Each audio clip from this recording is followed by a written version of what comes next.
What's up, hackers? This is your final episode of our Career Shift series, and I want to flash you back to episode 2, a whole 42 episodes ago, where I reminded workplace employees that they were in an open marriage with their corporation spouse. And I actually gave the first 3 steps to being in that open relationship. Now, when you get to your next job or position in your career shift, you're going to be entering another open marriage. And it doesn't have to be toxic. It doesn't have to be challenging.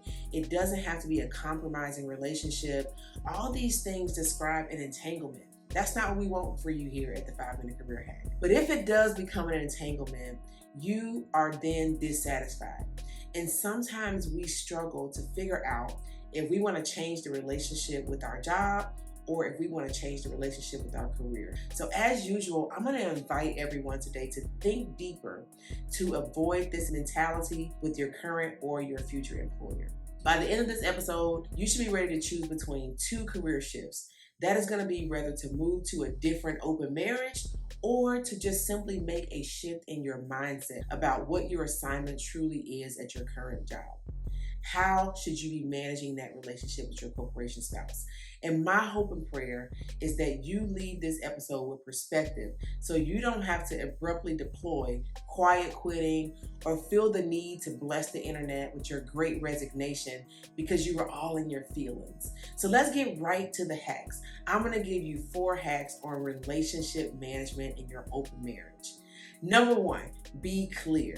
For the open marriage to work, you have to be clear on the company's purpose.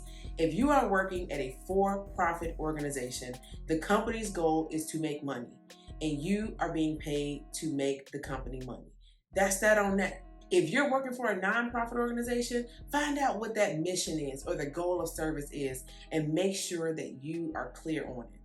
This is where the strings are absolutely attached. However, you also need to be clear on your purpose with the organization. If it's about loyalty or you have a best friend forever and ever and ever mindset, you will absolutely land yourself in an entanglement. Complications such as a pandemic, job cuts, company downsizing, the great termination, departmental changes. The company could decide to freeze merits and promotions, or we could enter a possible recession. Does any of this sound familiar? The major hack I want you to take away here is be clear on your entry and your exit strategy at work so your feelings are hurt if or when it gets complicated. Answer these questions for yourself. Why are you there? What are you extracting? What service value are you going to add? And what are your goals and milestones for growth and development that's going to help prepare you for the next? Number 2, be a good communicator. Any relationship needs communication to sustain and grow. Your spouse cannot read your mind. They don't know when you're secretly dissatisfied or when there's a workplace culture issue. If you didn't tell them about your career aspirations like promotion, they can't guess it. If you accept the lowball salary without attempting negotiations, they can't pay you more if you don't ask. If you don't voice challenges and solutions to workplace culture issues, or you said yes and didn't demand what was due before you decided to go above and beyond, they have no idea why you are quiet quitting. You get my drift? When you are confident that you're fulfilling your own contractual agreement, then find the space to communicate what you need to be satisfied. And also, communication requires listening. Be willing to hear what the company is saying to you about you and your work, and observe what they show you about how they carry out their mission. You can use this information to discern whether or not this is a relationship that you should be sustained in or help you re-level set expectations on what you will need in your next open marriage. Number 3, have separate identities. In an open marriage, the one thing that joins you as one is your marriage vows. And that's that contractual agreement that you sign. It still takes 2 people to make a wholesome relationship last.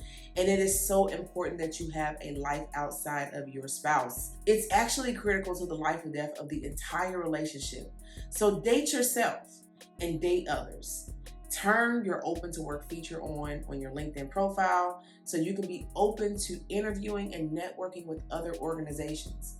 Live a life outside of work and set boundaries on how you spend your time and energy balancing that time between your life and your work. Number 4, be positive.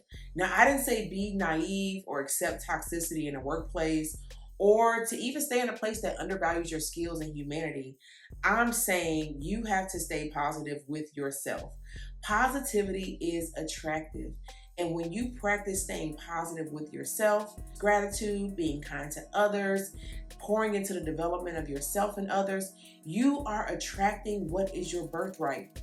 And that is abundance, which can come in the form of promotions, 30% salary increases. Yep, I said it, 30%, not your average 10 or 20, in financial freedom.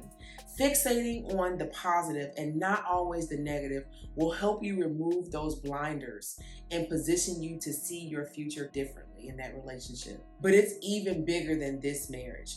These rules can apply across all relationships in your life. You can't be everything for everyone.